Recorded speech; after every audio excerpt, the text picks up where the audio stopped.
اعوذ باللہ من الشیطان الرجیم بسم اللہ الرحمن الرحیم وقال الملأ من قومه الذين كفروا وكذبوا بلقاء الآخرة وأترفناهم في الحياة الدنيا ما هذا إلا بشر مثلكم يأكل مما تأكلون منه ويشرب مما تشربون وَلَئِنْ أَطَعْتُمْ بَشَرًا مِثْلَكُمْ إِنَّكُمْ إِذًا لَخَاسِرُونَ۔ یہ سورہ مومنون کی دو آیتیں تلاوت کی گئی ہیں، آیت نمبر 33 اور 34، 33 اور 34۔ ترجمہ ان دونوں آیتوں کا یہ ہے: اور ان کی قوم کے سرداروں نے جنہوں نے کفر کیا تھا اور آخرت کی ملاقات کو جھٹلایا تھا، اور جن کو ہم نے اس دنیا کی زندگی میں خوشحالی دے رکھی تھی، انہوں نے کہا ما ھذا الا بشر مثلکم، یہ تو تمہاری طرح انسان ہے، یاکل مما تاکلون منہ، یہ تو وہ کھاتا ہے جو تم لوگ کھاتے ہو، اور یہ وہ پیتا ہے جو تم لوگ پیتے ہو، اور اگر تم نے اپنے جیسے ہی کسی انسان کی اطاعت کر لی تب تو تم خسارہ اٹھانے والوں میں سے ہو جاؤ گے۔ حضرات گرامی، اللہ رب العزت نے یہاں پر جو پیغمبروں کے واقعات بیان فرمائے ہیں، نوح علیہ السلام کا واقعہ، اور اس کے بعد یہ واقعہ بیان کیا گیا۔ اللہ رب العزت نے اپنے رسول کو ان کے قوم کی طرف بھیجا۔ کل ہم نے ذکر کیا تھا کہ یہاں پر یا تو قوم ہود مراد ہے اور یا تو قوم صالح مراد ہے، یعنی حضرت ہود علیہ السلام کی قوم یا حضرت صالح علیہ السلام کی قوم۔ اور غالب گمان یہ ہے کہ یہاں پر حضرت صالح علیہ السلام کی قوم مراد ہے، کیونکہ آگے جو عذاب کا تذکرہ آیا ہے وہ پتھروں کے عذاب کا آیا ہے، چیخ کے عذاب کا آیا ہے، تو جو چیخ کا جو عذاب تھا وہ صالح علیہ السلام کی قوم پر آیا تھا۔ اب جو پیغمبر ہیں، جب انہوں نے اپنے قوم کے لوگوں کو نصیحت کی، اور یہ قوم کے لوگ کون ہیں؟ وقال الملأ، ملا کا جو لفظ آتا ہے وہ آتا ہے سرداروں کے لیے، جو قوم کے بڑے با اثر لوگ ہوتے ہیں، جن کا ایک حلقہ ہوتا ہے، ان کے کچھ ماننے والے ہوتے ہیں اور ان کے پیچھے لوگ چلنے والے ہوتے ہیں، تو وہ ملا طبقہ کہلاتا ہے، جو رپورٹڈ پرسن ہوتے ہیں، جو پڑھے لکھے لوگ ہیں، یا جو سردار ہیں قوم کے، جن کی باتیں لوگ سنتے ہیں، وہ لوگ۔ اچھا، قوم کا جو بڑا طبقہ ہوتا ہے ہمیشہ وہی وہ مقابلے پر آتا ہے، اس کو ایسا لگتا ہے کہ ہماری سرداری چلی جائے گی، اور چونکہ جب اللہ کے احکامات اترتے ہیں تو حرام بتاتے ہیں، حلال بتاتے ہیں، غلط کیا ہے صحیح کیا ہے بتاتے ہیں، تو اس سے بڑی چوٹ پہنچتی ہے ان لوگوں کو، چنانچہ وہ سب سے آگے آگے رہتے ہیں، پیش رہتے ہیں، اور چونکہ لوگ ان کے ماننے والے ہوتے ہیں، ایک بات پر ان کو غرور بھی ہوتا ہے، چنانچہ وہ اس دشمنی میں نمبر 1 ہوتے ہیں اور آگے آتے ہیں۔ اللہ رب العزت نے یہاں پر تذکرہ کیا کہ ان کی قوم کے ان سرداروں نے کہا،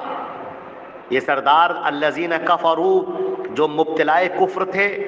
کفر میں پڑے ہوئے تھے، کفر کر رہے تھے، شرک کر رہے تھے، اللہ رب العزت کے احکامات کو توڑ رہے تھے، زمین پر فساد برپا کر رہے تھے،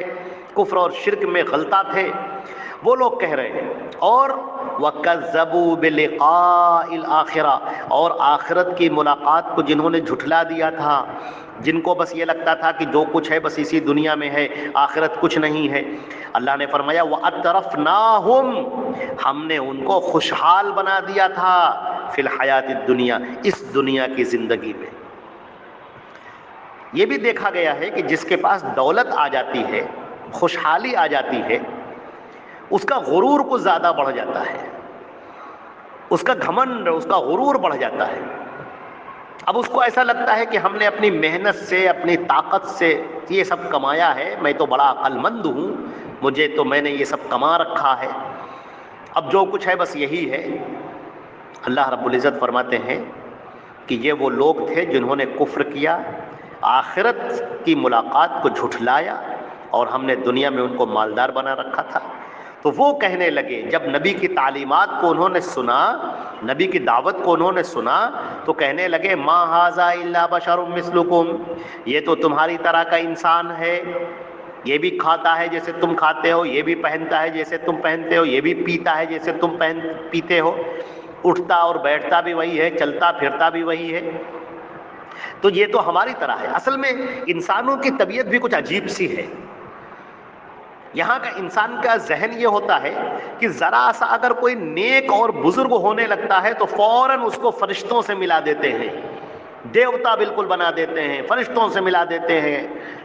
اور ذرا اگر برائی کی طرف وہ چلا، برائی کی طرف گیا، تو بس اس کو راکشس بنا ڈالتے ہیں، بہت ہی شیطان بنا ڈالتے ہیں اور بہت برا بنا ڈالتے ہیں، بیچ میں تو رہنے ہی نہیں دیتے، انسان کو انسان نہیں رہنے دیتے۔ اب ان کے ذہن میں یہ بات بیٹھی ہوئی تھی کہ جو پیغمبر ہیں، جو رسول ہیں، وہ تو کچھ الگ ہونے چاہیے، الگ ٹائپ کے ہوں، وہ ہماری طرح سے نہ ہو، وہ کھاتے نہ ہو، پیتے نہ ہو، ان کی زندگی کچھ الگ طرح کی ہو، ان کی رہائش کچھ الگ طرح کی ہو، ان کی سواریاں کچھ الگ طرح کی ہوں، وہ آسمان میں اڑتے ہوں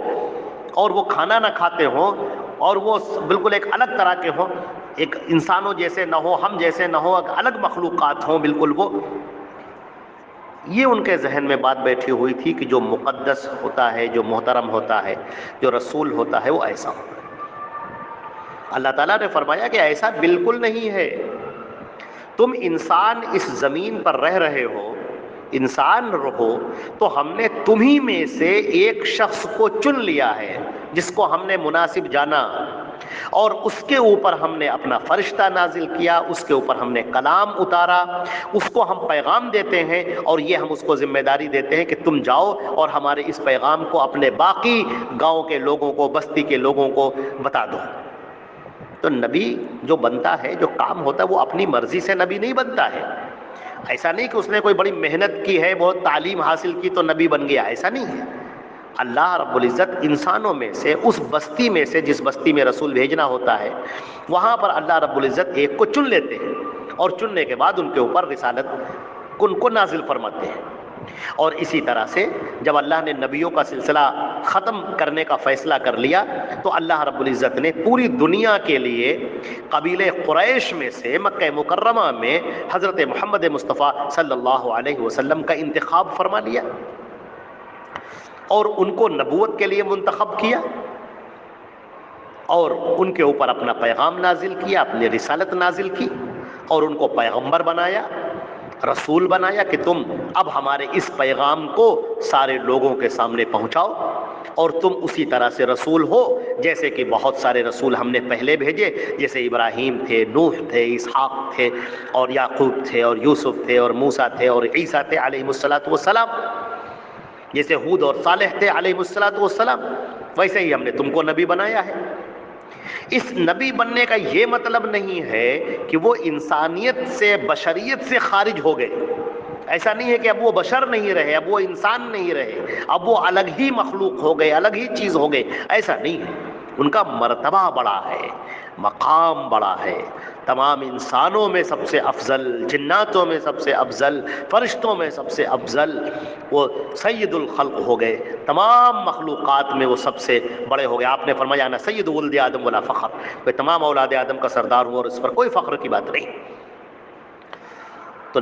یہ بات لوگوں کے ذہن میں اس وقت بھی نہیں بیٹھی تھی، اور آج بھی بہت سارے لوگوں کے ذہن میں یہ بات نہیں بیٹھتی۔ اس وقت ان کے ذہن میں یہ تھا کہ یہ شخص نبی کیسے ہو گیا، یہ تو ہماری طرح کا انسان ہے، کھاتا ہے، پیتا ہے، بیٹھتا ہے، چلتا ہے، باتیں کرتا ہے، گفتگو کرتا ہے، اور لوگوں کے درمیان میں بیٹھ جاتا ہے، مجلسیں کرتا ہے، اور بات چیت کر رہا ہے، زمین کے اوپر چل رہا ہے، پھر رہا ہے، تو یہ کیسے ہو گیا؟ اس کو تو آسمان میں اڑنا چاہیے تھا، اس کو تو یہ کھانا پینا نہیں کھانا چاہیے تھا، اس کو تو کچھ الگ ہی مخلوق میں ہونا چاہیے تھا، وہ جو اپنے ذہن میں بیٹھائے ہوئے تھے۔ اللہ نے فرمایا کہ بالکل نہیں، اے نبی آپ یہ کہہ دیے، قل، اے نبی آپ اس کا اعلان کر دیجئے، انما انا بشر مثلکم، میں تمہاری طرح سے بشر ہوں، جیسے تم انسان ہو ویسے میں انسان ہوں، جیسے تمہاری تخلیق ہوئی ہے ویسے میری تخلیق ہوئی ہے۔ یوحا الی، ہاں یہ فرق ہے کہ میرے اوپر وحی آتی ہے، تم میں سے کسی کے اوپر وحی نہیں آتی، وحی کا سلسلہ بند ہو گیا۔ آخری نبی حضرت محمد مصطفیٰ صلی اللہ علیہ وسلم کے ساتھ رسالت کا سلسلہ ختم ہو گیا، نبی بنانے کا سلسلہ ختم ہو گیا۔ اس سے پہلے گاؤں گاؤں میں نبی ہوتے تھے، علاقوں میں نبی ہوتے تھے، اللہ کے رسول صلی اللہ علیہ وسلم کو پوری دنیا کے لیے، سارے انسانوں اور جناتوں کے لیے نبی بنا کر بھیج دیا گیا اور نبوت کا سلسلہ ختم فرما دیا گیا، شریعت کی تکمیل فرما دی گئی۔ الیوم اکملت لکم دینکم، آج کے دن میں نے تمہارا دین مکمل کر دیا۔ آج کے لوگوں کو بھی یہ بات سمجھ میں نہیں آتی ہے کہ اللہ کے نبی حضرت محمد مصطفیٰ صلی اللہ علیہ وسلم وہ انسان کیسے ہو سکتے، وہ بشر کیسے ہو سکتے۔ عزیزان گرامی، آپ تھوڑا سوچیں، ان کا مقام اور مرتبہ بڑا ہے، ان کا عہدہ بڑا ہے، ان کو جو اللہ نے اعزاز بخشا ہے، جو عظمت بخشی ہے، جو رسالت بخشی ہے، وہ بہت بڑی ہے، وہ ان کا انعام بہت بڑا ہے، ان کا مرتبہ بہت بڑا ہے، لیکن اپنی تخلیق کے اعتبار سے وہ انسان ہیں، وہ بشر ہیں۔ یہی بات سمجھنے کی ضرورت ہے۔ اب وہ کیا کہہ رہے ہیں؟ وَلَئِنْ أَطَعْتُمْ بَشَرًا مِثْلَكُمْ، اگر تم نے اپنے جیسے ہی کسی انسان کی پیروی کر لی تب تو تم خسارہ اٹھانے والوں میں سے ہو جاؤ گے۔ ان بیچاروں کو یہ نہیں معلوم تھا کہ جو نبی کی پیروی کرے گا وہی کامیاب ہوگا۔ ان کو وہ نبی کمزور سا دکھائی دے رہا ہے، لیکن ان کو معلوم نہیں کہ اس کے اوپر طاقت کس کی ہے، اس کے اوپر ہاتھ کس کا ہے۔ اللہ رب العزت نے اس کو نبی بنایا ہے، وہ اپنی مرضی سے نبی نہیں بنا ہے، اللہ نے بنایا ہے، لہٰذا یہ دین تو غالب ہو کر رہے گا۔ اور اللہ نے اس دین اسلام کو، جو نبی کریم صلی اللہ علیہ وسلم نے جب اپنی صدا بلند کی تھی مکہ مکرمہ میں، کیا کوئی اس وقت یہ سوچ سکتا تھا کہ پوری دنیا میں یہ آواز پھیلے گی؟ لیکن اللہ نے فرمایا وَرَفَعْنَا لَكَ ذِكْرَكَ، اے نبی ہم نے تمہارے ذکر کو بلند کر دیا ہے، اور آپ نے فرمایا کہ تمہاری یہ آواز کوئی کچا پکا گھر باقی نہ رہے گا جہاں پر یہ داخل نہ ہو جائے۔ لہٰذا یہ تو ایک نبی ہی کہہ سکتا ہے جو اللہ کی وحی سے کہتا ہے۔ لہذا اس بات کو بہت اچھی طرح سے سمجھنے کی ضرورت ہے کہ اللہ نے اپنے رسول کے ذریعے سے جو پیغام ہم تک بھیجا ہے، جسے شریعت کہتے ہیں، جسے دین کہتے ہیں، جسے دین اسلام کہتے ہیں، یہی وہ دین ہے جو ہماری نجات کے لیے ہے اور جو ہماری کامیابی کے لیے ہے۔ اور اپنے ذہن میں اچھی طرح سے یہ بات بٹھا لیں کہ حضرت نوح پر جو مذہب نازل ہوا تھا وہ بھی اسلام تھا، اس موسیٰ اور عیسیٰ پر جو مذہب نازل ہوا وہ بھی اسلام تھا، یوسف اور یعقوب کا جو دین تھا وہ بھی اسلام تھا، صالح اور ہود اور لوط علیہ السلام کا جو دین تھا وہ بھی اسلام تھا۔ لہذا اللہ کے رسول صلی اللہ علیہ وسلم سے اسلام نہیں شروع ہوا، اسلام آدم علیہ السلام سے شروع ہوا ہے، ہاں مکمل ہوا ہے اللہ کے نبی صلی اللہ علیہ وسلم پر۔ اللہ تعالی ہمیں اور آپ کو عمل کرنے کی توفیق عطا فرمائے۔ والسلام علیکم ورحمۃ اللہ وبرکاتہ۔